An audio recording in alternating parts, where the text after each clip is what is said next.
I've listened to a couple of photographic lecturers who've described how they produce their images, their masterpieces, using a little laptop wobbling on their knees whilst watching telly and drinking draughts of beer. I can't actually work like that. I need a reasonable set of equipment to carry out this sort of work.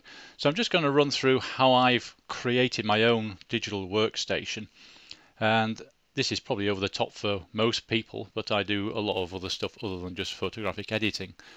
So I'll just run through how I've created my own workstation.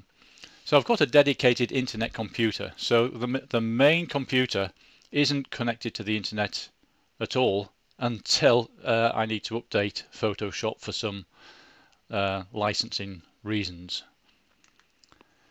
I have two 4K monitors side by side, in which case you can work on an image in one of them and you can have all the menus or other programs on the other monitor. I have an illuminated keyboard because when you're producing images like this, it's best to have a very subdued lighting. In fact, I normally close the curtains and have virtually no illumination apart from that from the monitors. So an illuminated keyboard is really useful because you can see all the keys in the dark. A neutral coloured wall, so the wall of the room is white, so there's no distracting colours that can bias the eyes into thinking what you're seeing on the monitor is a different colour to what it is.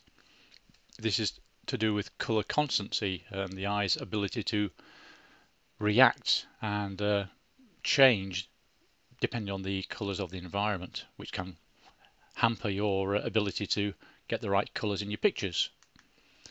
I've got a Wacom graphics tablet, which is really good for doing cutouts and things in Photoshop for very tiny manipulations on an image.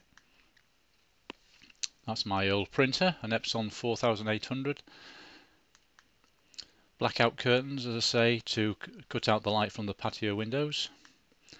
Memory card reader, so this is how I ingest all the pictures into the computer through a memory card reader. I don't connect to the camera.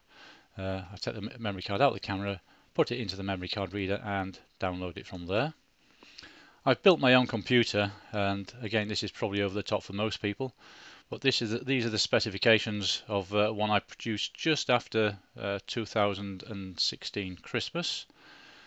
Windows 10 of course. It's got 16 gigabytes of RAM, an Intel i8 i7 processor, a decent dedicated graphics card in order to run these two 4K monitors, and it comes complete with DDR5 memory.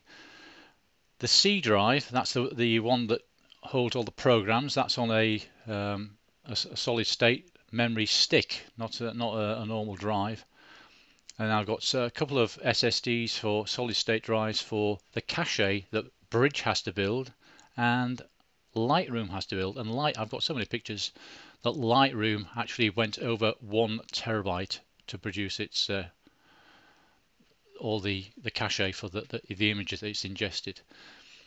I've got two 6 terabyte hard drives. One is dedicated to photographs that I've produced, and the other one is dedicated to raw files, unaltered of course, well, apart from tweaking the raw files, but there's nothing other than raw files on that one. And I've got a couple more hard drives that I use for scanned images and other work that I have to do.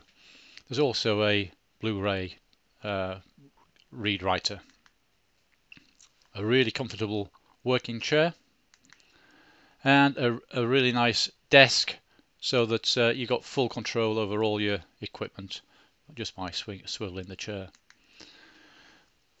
All of this needs to be backed up, so I have a sort of rotating backup regime and two sets of external 4 and 6 terabyte hard drives, which I do approximately once every 1 or 2 months. I back up everything again, and so that way if the main drives go down in the main computer, at least I've only lost about a month's worth of work, hopefully. So that is my own digital darkroom or Lightroom setup.